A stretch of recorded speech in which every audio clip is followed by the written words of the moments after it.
Hi guys, welcome to another episode of the H Talks Sports and Wrestling. So let's get straight into some wrestling.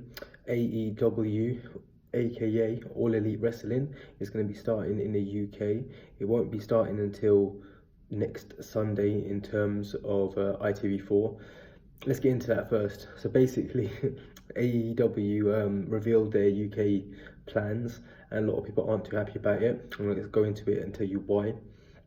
So basically, your option is to either wait until Sunday, which is 4 days after it's going to be broadcast live in the US, and you can watch an edited 2 hours version. It obviously won't be 2 hours, including breaks. It'll probably be about an hour and a half, and it'll be edited as well. So it'll probably fill time with vignettes and advertisements to do with the wrestling. So actual probably wrestling content, I'll say about an hour and 15 probably, if we're lucky.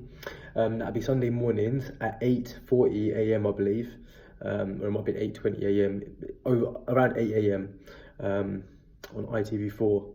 First up, I do not understand that decision. According to Tony Khan, who's the CEO and founder of AEW, and he's also chairman of Fulham FC and also Jacksonville Jaguars, but it's his dad who owns those two. He owns AEW.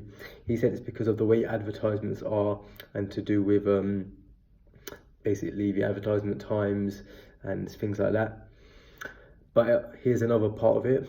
So if you want to watch it live, which is Wednesday night, it'll be about 1 a.m. or 2 a.m. here. You can purchase the Fight TV app, or you can purchase the show on the Fight TV app. I've never used the Fight TV app, I have used it actually. I used it for some NGPW. But basically, they get this app and you can download different shows on it. That's how it works. And it's going to be £5 for the month. And there's a lot of different people saying different things about it and not. Obviously, a lot of people saying you can get WWE Network for £9.99, and then on that you can get great shows like Mr. and Miz, or Miz and Mrs. whatever.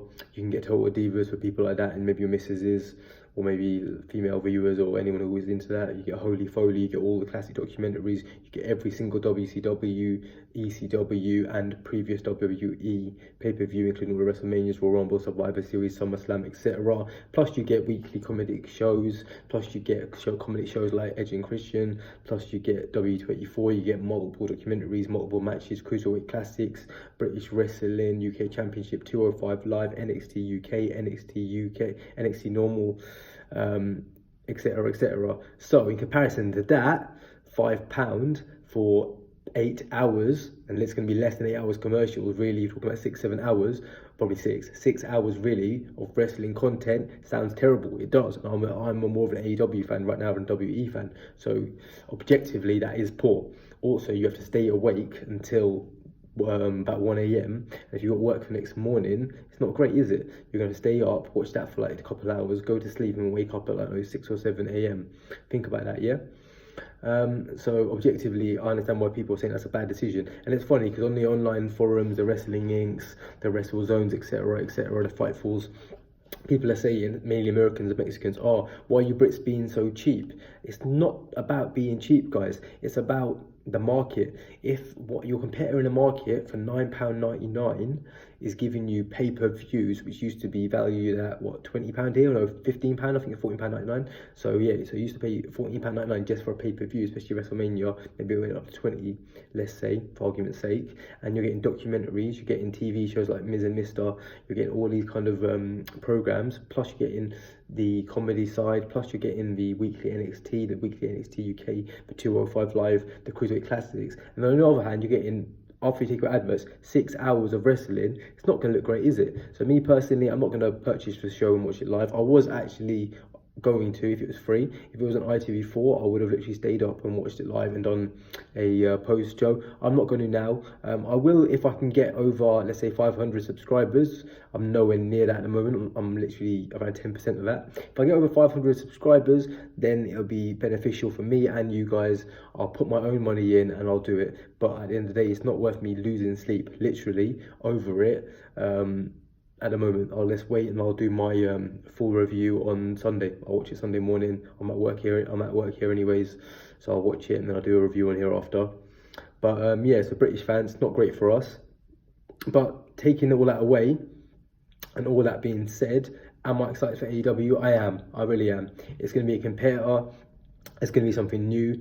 The match I'm really looking forward to is Jericho and two mystery partners versus the Young Bucks, aka the Elite, featuring Kenny Omega again. I think Kenny Omega's slowly gone through a heel turn. For those of you who don't watch wrestling, that means becoming a bad guy. In his being the Elite videos lately, so I've got a feeling he's going to do the old put his hand up for the tag, drop off. So put your hand up and then drop off, jump off and walk out. I think that'll happen. Either that, or at the end of the match he might even attack the Young Bucks, or possibly he could be one of Jericho's mystery partners, so it could be 2-on-2. And then someone else comes in, so it becomes a 3-on-2 handicap against the Young Bucks. I'm not sure. Originally I thought it'd be Enzo and Cass as Jericho's partners. Now I'm not too sure. It looks like it could be the Proud and the Powerful.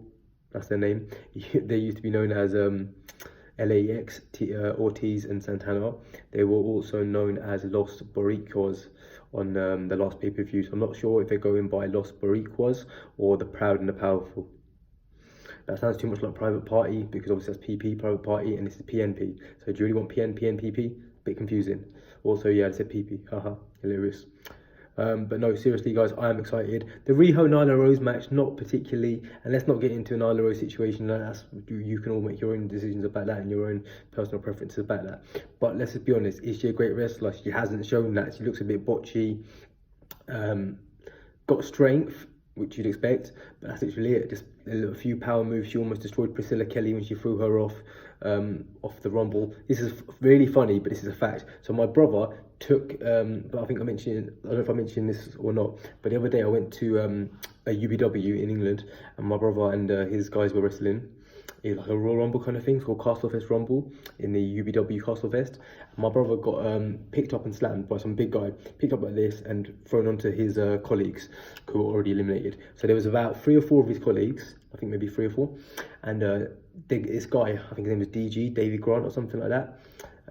He threw my brother and he threw this other legend called Jackson Hart, and then when he threw both of them, particularly Jackson Hart, he threw him perfectly. And they caught Jackson, and literally they all fell down like Skittles. They looked really, really good. I actually got some good highlights videos to actually post about UBW, so watch out for that. I'll post them within the next couple of days.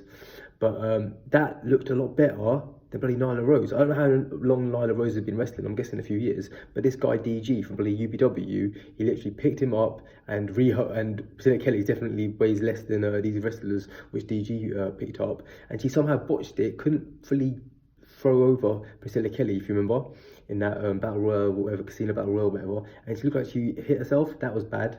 She did a couple other botches in that Britt Baker, I think, was it a triple threat or was it a 4-way? I can't remember.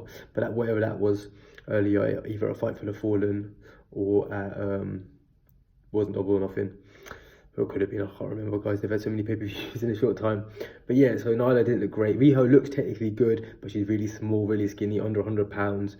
Is it realistic that she beats Nyla Rose? Probably not, but being an underdog story, so it is what it is. Not particularly looking forward to that. Sammy Guevara versus Cody Rhodes will be a great match. Not sure how many people, especially the casuals, know about Sammy Guevara and his panda hat or really understand it, but that should be all right, not too bad. And there'll be some other surprises. At the end of the day, it's a new company. I'm excited. Hasn't been a big company to rival WWE since WCW in terms of the US market, the English market on a high level. Impacted quite well in the UK market for a period of time, but it never really exploded and became as massive as it possibly could have with that roster at one stage. So let's see what AEW do. I wish them luck. I personally am excited, and even though I was saying about the TV and stuff, I will watch it on Sundays. And let me know if you guys are watching it on Fight app or if you're going to watch it on Sundays like me. Let me know. Cheers, guys.